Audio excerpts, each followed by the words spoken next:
Figure it out. Hello, this is Adam Koralik with Flying and Eating. Today, let's go somewhere and do something, and make sure to like, comment, and subscribe. Hey guys, it's Adam here. On today's adventure, where are we going? We're going to England. You guys can see the Union Jack there. We're going back to your home turf. We'll be landing in London specifically, which is not your home turf, and then we're going to go up to Bath. Is it Bath or Bath? Do you have like some weird way of saying? Like, is that the British way or English way? That's just how I've always said it. Anyway, yes, we're going to England. Yay! Tea and crumpets? Yeah. Are you going to make me crumpets? I don't know what. Actually, yeah. As an American, I'm not allowed to know what crumpets are, so this is going to be a huge thing. And you can have English muffins. I don't know what that means. What's a bobbit? I don't know. Bits and bobs? I know that, but I No. don't. Also, No? you have a chicken What's a chippy? fish and chip shop or fish and Yeah, fries why did you shop. just call it fish and chips?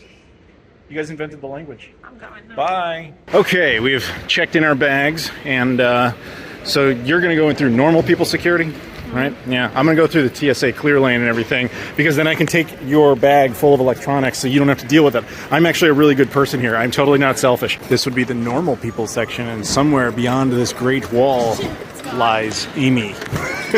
No idea where. Looky who I found. Yeah, she's fine. She had to give him a bit of a show, apparently. Yeah, because I had to take these off because they were very much like, no switchers or anything. I'm like, hold on. I tried to ask someone and they ignored me, so I was like, alright, fine, I won't get a show then. Anyway, we're going off to the United Club Lounge now, where we're going to go and relax and get some food and all that sort of stuff before the flight. You excited about free food and drinks? They've got tea and Coca-Cola. She likes Coca-Cola. Yeah, but who doesn't? People who don't. I've got some chicken cacciatore and some rigatoni and a spoon, because oddly enough they were out of forks. So this is what 2 bits and a bob is.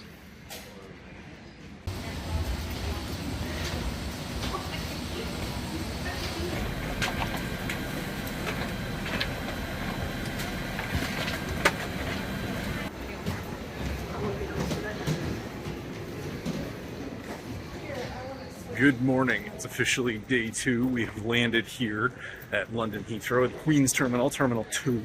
Now we gotta go do the customs thing. I've done a few videos on England, so this shouldn't be anything new. But a reminder for those who don't know, the UK allows a lot of different countries to just use their e-gate system, so you don't have to go through traditional customs. So obviously British citizens, EU citizens, Canadians, Americans, Australians, I think, Japanese as well. If you just have your passport, you just kind of scan it, go. And just like that, 2 seconds later, I have cleared British customs. I have regained consciousness. So after Heathrow, we ended up waiting for a bit. We took a bus, the National Land Express, something like that. It's a good bus line. I don't know if that's actually it, but it gets you all across the country. I actually highly recommend that in the case of England. So now we're in Bath, and we've decided to be very lazy and get some Uber Eats because jet lag is a thing. And then it is the wonderfulness that is going to be bedtime. I do want to take a second to give credit to the fact they actually did plant one of these telephone booths right by where we're at, so brash. Day, I guess 3, technically. We're in Bath, and we're going to now wander over to Morrison's. Now, what is Morrison's? Supermarket. Right, it is a British supermarket chain. Technically, you guys actually saw this in a previous video. When we went to Gibraltar, where did we go? Morrison's. There you go. So we're gonna go look at fun stuff and get snackies. So I guess that's what you eat when the king gets his new job. I just like seeing some of the idiom differences. There's also combinations I don't think we would ever do, but Plowman's? Alright.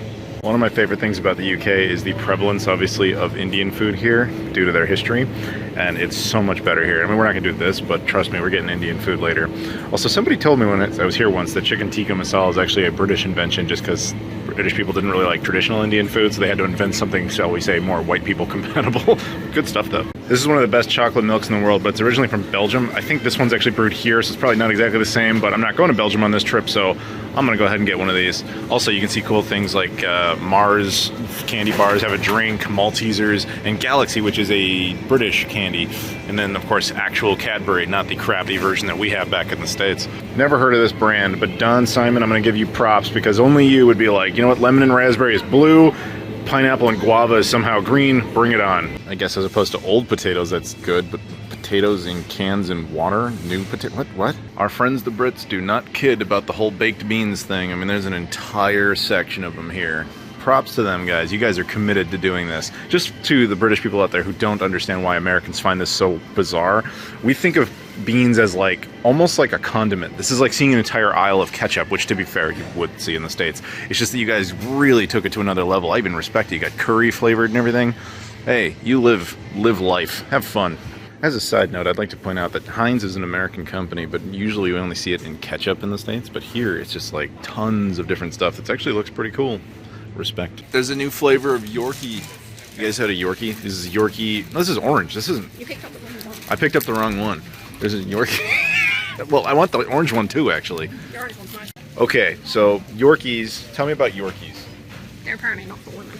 They're not for women. What does that mean? Obviously, that's a lot of rubbish. Okay, so it's just like a British candy bar, right?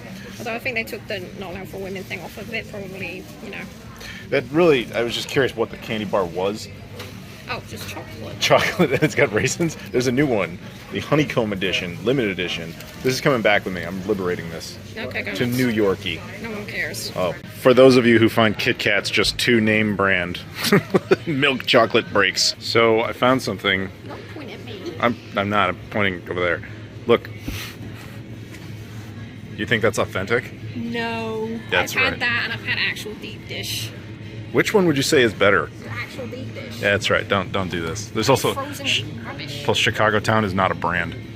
Okay, this is just baller. I'm sorry, what?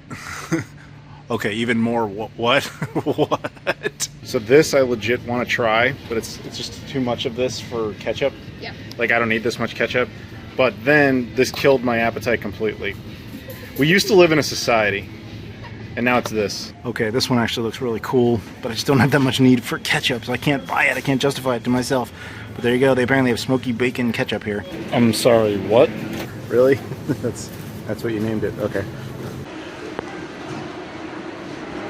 Well, they have a sense of humor. So, a little interesting observation as we leave Morrison's here. If you're an American or Canadian, perhaps, basically, this is going to be about credit cards. So, I always recommend using credit cards internationally, but you want to get an internationally compatible one with no foreign transaction fees. That way, you don't have to deal with cash and conversion and losing money on that process.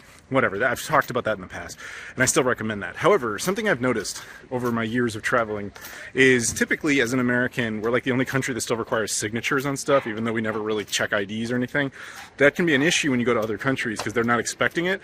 So sometimes that can either block a transaction or it'll just confuse them. So be prepared if that comes up.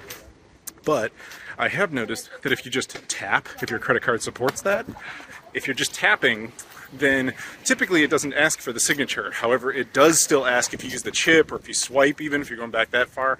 So it's just a little pro tip. Prepare for a possibility of a signature. Use a credit card, but if you tap, you may not have to deal with it. Behold, downtown Bath. Nice little town so far. It's got a pretty architecture, looks classically British, and there's also a classically British person right there, who some of you might know. But yeah, we're gonna go explore, see what else is around downtown, and let the adventure continue.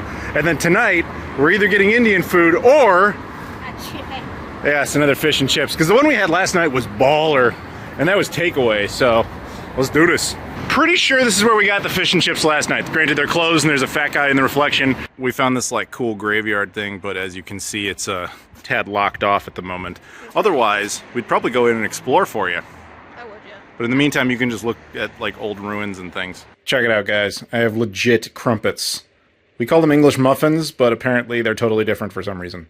So we decided to stop at this place called Townhouse, which we just left. Yep. And what did we have? A Sunday roast. All right, now please explain not only to me, but to everyone else who's not from the UK what a Sunday roast is. Well, it's normally like a traditional Sunday lunch or dinner thing where you normally have some type of meat. Like normally it's like beef, chicken, lamb or something like that. And then normally with Yorkshire pudding, certain type of seasonal vegetables, with gravy and roast potatoes. Yeah, it was pretty good. You didn't seem to be the biggest fan of what we got in particular. That's because my meat was all fatty and yours was actually nice. That is correct. Mine was good. I wasn't complaining, but I got to eat her leftovers because, you know, why not? Tub-tubs. Yeah, I did. So obviously this is my first experience with it. I did share a couple photos of it around, and a lot of other British people were like, that looks like a bad one. But I'm like, what do I know? I liked it, but I am my first experience, so what can I say? It was a bad one, and it's a shame because apparently that place has award-winning Sunday roasts. So, British authenticity test apparently failed. American total fraud test seemed to work fine, though. So day, I don't know, whatever, 4 or 5. This is probably the thing that Bath is best known for. This is the Roman bathhouses. And this is where all the touristy stuff would be number one, like around the area of. I'm going to go show you a little bit of footage of the architecture and stuff like that. But yeah, we're not actually going inside just because it ain't free. The pump room, some sort of church thing. Got all sorts of stuff going on here. Obviously touristy kitschy shops. And yeah. But yeah, basically this is the big, see the Roman baths. So this would be the entrance. Free walking tour starts here. Welcome to the pump room. It's not really free. You do have to pay stuff. But I guess the tour part is free. Whatever, I don't know. But this is the core entrance. Obviously there's live music. This is the kind of thing you expect in any sort of town square. This place kind of reminds me a little bit of like downtown Frankfurt. A little bit. Yeah, a little bit. She says Frankfurt's nicer. But yeah, no, I could see it. I could see it. So neither of us are experts on the history of Bath, but I did a little bit of research. So this was back when the Romans originally controlled what is now the UK, and they built this, and it's named after the concept of a bath just because of the plumbing system, and then that name stuck, and that became the name of the city. So that's why the bathhouses are the thing that it's best known for. Anything else you can tell us about Bath? No. Exactly. I like this little overhang deal here with that Roman dude up there. I'm assuming he's Roman. Do you think he's Roman? Yeah, it's Roman Baltic. Right, so he's like an Italian dude. And then there's more. Alright, so did you guys build this, or did the Romans build this? Honestly, I'm not too familiar on the heritage. I've never actually studied it. I don't blame you. Neither have I. Hope you guys enjoyed our educational video. Just noticing this, TJ Maxx here is referred to as TK Maxx. Why? So I've just been doing a little bit of shopping in this area. There's Marks and Spencer's, there's CEX, there's all sorts of stuff around here in the downtown-ish area. But yeah, a lot of traditional, chains you'd be familiar with, in the US, but also other parts of Europe. And yeah, Bath's a nice little downtown area. I like this town, I do. It's not massive, but I can get behind it. Ooh, a Cornish bakehouse. We should get ourselves a Cornish pasty. Maybe. All right, so here it is. And yes, I recognize I'm not in Cornwall, so it's not authentic, but what are you going to do? I've got a little friend here who really seems to want my Cornish pasty. Sorry, dude. It was actually pretty good. I'm not going to say it was like an amazing Cornwall authentic pasty, but hey, when in Bath, which was built by the Romans, so it kind of counts. When in Rome. Never mind. And this is where you go to study how to clean yourself, because nobody's ever made that joke before. If there's anybody out there named Fran, I do apologize, but in the UK, you're nothing more than hotel parking. Is it just me, or is Alfred a bit of a slut? Well, they're very clear on what they want you to do. So if you guys have been watching the channel for any length of time, there's one particular type of food I'm very passionate about, and obviously the UK excels at. So tonight, for dinner, we're going to have this. No, not pizza. What are you, nuts? This stuff's garbage. No, we're going to an Indian place. At the moment, it's not open. It will be in a few minutes. A lot of Indian places close at like 3 and reopen at 5. It's just kind of a thing. I just find it hilarious. The most disgusting thing in the universe is next to one of the greatest things in the universe. Granted, I might be getting slightly ahead on the rating of this particular place, but Indian food in the UK is another level of amazing. It might legitimately be the best thing about this entire country. I love this country, but the Indian food here, different level entirely. Oh, and for anyone who is curious, yes, the sun does still remain illegal in the UK, even despite Brexit. Well, that didn't quite work out the way I had planned. The Pizza Hut next to it should have been an omen. They were closed, which I knew. However, at 5:30 they did not open. Eventually a couple of guys came out and they were like, yeah, we don't open until 6:30. And it was like, it's supposed to rain. It already kind of is starting to. And I was like, I really don't feel like sitting here getting wet outside waiting for food. So we're gonna find some fish and chips. All right, so we just left there.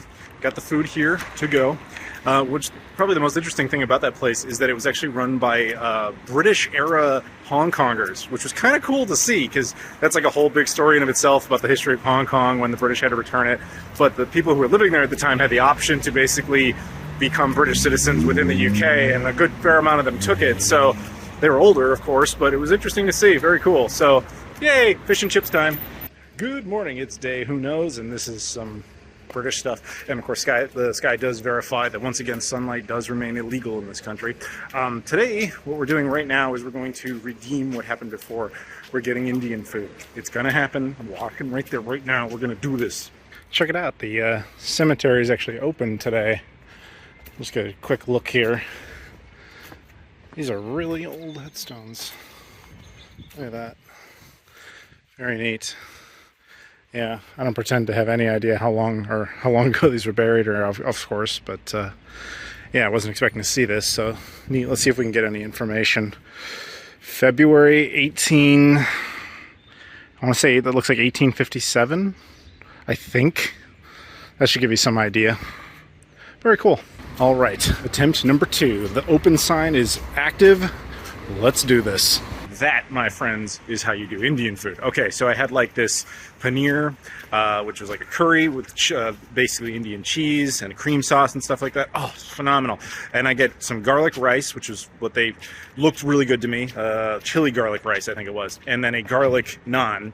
And what you do is you can kind of like take all those, you can eat them separately, you can mix them together. I like to make what I call Indian tacos, where I just kind of put, you know, stuff inside the naan and then eat it like a taco. And then after that, you take the rice and the curry, mix it together, and just eat it with a fork and knife and spoon, whatever you want to do. Oh, fantastic. Indian food in the UK is on a completely different level. It never, ever lets me down. Well, not usually. Here it definitely did, and this was unbelievable. Highly recommend it. It was really cool, actually. They were super friendly in there. It's all run by this one woman who's super passionate about it. You know, I think she was a little shocked. I kind of knew what I was talking about because, admittedly, when I was first in there, she asked about, you know, just if I needed help with the menu. Did I want like a chicken tikka, which is frankly the white people version? I was like, no, I want this. She seemed a little shocked that I didn't want that. And then I asked like, spicy, not spicy. I'll take spice. Very surprised. But anyway, at one point she was cool. She came over and gave me this like in-house lemonade that they make for free, which is really nice. Yeah, that place was highly recommended. Go there if you're ever in Bath. So far it has been my favorite thing here. So interestingly, next to that site, we have this other building, which I don't know what it originally was, but today it's some sort of indoor market, the Bath Guildhall Market. Let's go inside and check it out, see if we see anything. Looks like we have some history here. Market pillar. This 18th century pillar, or nail, stood on the site for the present markets in 1768 for the transaction of business and prompt payment in bargaining. It is said that this gave origin to the phrase, pay on the nail. I have to admit, that must be a British thing because I have never heard that expression. That's cute. Bath humbug. For the most part, just kind of like little novelty shops that sell knickknacks and stuff like that. Nothing that crazy interesting, to be honest. So we're walking, day who knows. It is raining, obviously, that's the law. And what are we doing today? I'm going right back to the Indian place. That place was incredible. Incroyable. That'd be French, not English, obviously. But yeah, we're going to get more Indian food because that is the single best thing that I've experienced here. Must do it again. Well, maybe we won't be having Indian food, at least at this particular place. I love this place. The service is great. Food was amazing, but they have really inconsistent hours. This is my 4th time down here, and only 1 out of the 4 times where they actually open. On Google, it says they're open. Even their own website, it says they're open, but they're clearly not. Sad, because it's really good food. Oh well, we'll find another place. So, right outside this, I don't know what it is, but this nice looking building, we found our alternate. We're going to Temptation Indian Cuisine, and yes, this one is open. Heads up, the place is on the 2nd floor, so you have to walk up some stairs if that's a factor for you. Food was good. I was expecting it to be a little touristy because of its proximity to this thing, but no, it was actually pretty solid. I ended up with lemon rice, a butter paneer type of thing, as well as some cheese naan. Made my Indian tacos as I do, and yeah, quite enjoyed it. I think the first place is better, but this one has vastly more consistent hours of operation, so factor that in. If you are ever an American taking a trip to the UK and you're just like, what's the whole deal with the Indian food? Trust me when I say it's way better here. But also, if you have no idea what you're doing, try an Indian buffet. It's a great way to kind of dip your toe into what Indian food is, which I know to British people watching is going to be very shocking, but my fellow Americans, Indian food is still not very popular in the US. It's getting better, but there's still a lot of people like, I don't know what I would order there. So that's a good way to try. But if you do know what you're doing, then you also know to go to the UK for Indian food. Even the birds here have the handlebar mustaches. As Lord British person, servant of His Majesty, I am both greatly offended and intrigued. Your death shall be quick and partially painless. And that'll do it for part 1. Thank you so much for watching. If you guys could do me a favor, please like this video, comment down below, subscribe if you've never done that before, and check out all my social media stuff in the description: Twitter, Instagram, Facebook, Discord, Patreon, Spreadshirt, etc. I appreciate that. And stay tuned to part 2, in which we will, of course, continue the adventure around Bath, and we'll even go to other parts of the UK, specifically Cardiff, and have a nice little adventure there. Thank you so much for watching, and I'll see you all later.